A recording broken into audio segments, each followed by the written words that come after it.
What happens when you give a league 1 billion in TV money? So you join me here in the Hong Kong Premier League. You join me 20 years into the future. Let's see how much has changed and if they have been spending a lot of the money. Now, just to show that they do indeed have a ton of money. I mean, 1.29 billion. I think that's over the limit actually. And transfer budget 300 million nearly. A lot less with Southern District, who have just been relegated, but 210 million and 100 million transfer budget. These are incredible numbers for the leagues in Asia. Now, if we look at the transfer history, it's not looking too good. Competition total as well, only 1.2 million. We will see over the course of the next 100 to 250 years if they can start spending more, because obviously the reputation is very, very low. Now, if we look at the rankings here, Hong Kong are in 23rd. We've got a red arrow here because they were up to 19th, so they've actually gone down over the past season, which is very, very interesting. Looking at some transfers from this season, 350k is the most. Here we go, a few seasons back, Hamad signed for a total of 1.6 million. This is the first time I'm seeing millions being spent on one transfer. 950k for Hamad again. I think it's a different one though. So since the start of the simulation, we've only had one signing that was over a million. Yeah, so not much to go over, just the beginning. I'll see you in year 50. Right, we've made it to the year 2100. I've gone a bit over, I think 25 years over, just 25 years, nothing much, but I did that because there wasn't much different about the first 20 years. But finally we've got some changes. Now, first of all, 5th in Asia, we can see there's definitely progress up, because last time I think we were 19th or 23rd, something like that. We were very down low, but now up to 5th, hopefully even higher soon. We were 3rd though. Having a look at some of these past winners, we can see, oh wow, Kitchi had a really long one here from 2056 all the way to 2066. 10 years, 10 seasons where they just won the league all in a row. Rangers here, they had a few years as well. South China also in there. Kowloon City, who actually got relegated this season, they were doing pretty well a few years ago. Now onto the main part, the signings. Let's see if they've actually been spending money. Okay, instantly I'm seeing so many millions. Obviously last time we checked in, it was 1 whole million spent on the biggest transfer, but now we've got 12 million South China paying for Lee Chang-won from ABBA. He's not magnificent, but he does look okay. Yip Ming Chun to Taipo for nearly 11 million.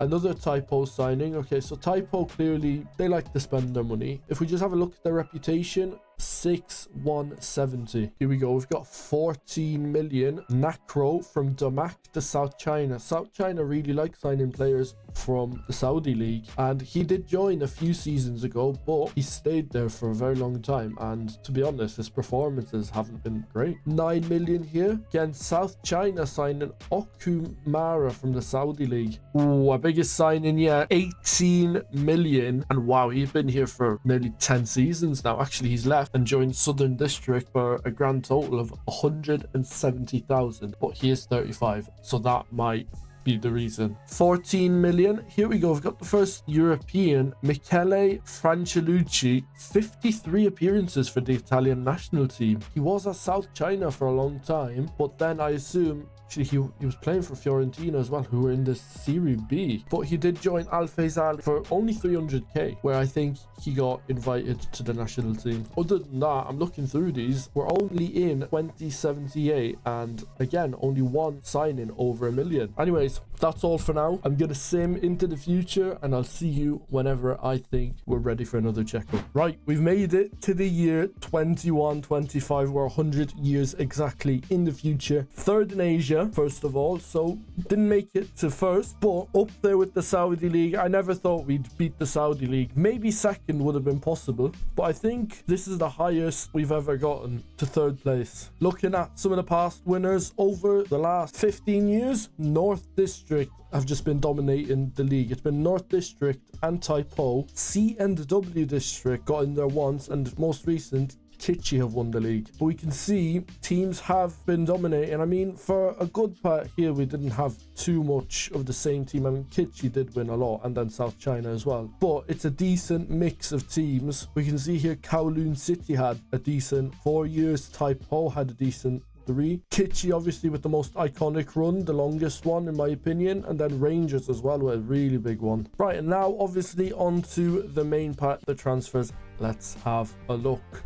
In the most recent season, Garcia joined from 3 signings from Al Wahida, 14 million, 12 million, 6.5 million. So we can see the money's actually being spent. Maybe not as much as we would have wanted to by now, but there is some money being spent. 12.5, 14.5, 7.5 as well. 18, nearly 19 million, 15 million here. 23 million here. South China signed Zagara from Al Jabal. Porto here bought Soho from Rangers for nearly 15 million. Here we go. Massive season from South China. 28.5 million for Lee Jae-min from Al Faisali. Nearly 20 million for Senti from Tai Po. 11 million for Akande from Supreme. And 9 million for Kawai from Kitchi. We can see though every team is spending a lot of money. Another big season from South China, 22.5 million for Dineo from Altai. So by the looks of it, they're signing a lot of players from the Saudi league. No one wants to join from European leagues. 18 million again. It's all South China. Kitchi here though, 22.5, I have to say. They did also make a decent contribution. Oh wow, and this season South China 14 million, and that's the only one over a million in this entire season. Very, very interesting. But yeah, overall it's quite underwhelming compared to what they could have done with all this money. However, they are still spending very, very large amounts of money, not on players that are particularly amazing. Anyways, if you did enjoy this video, make sure to leave a like, subscribe, and leave a nice comment down below.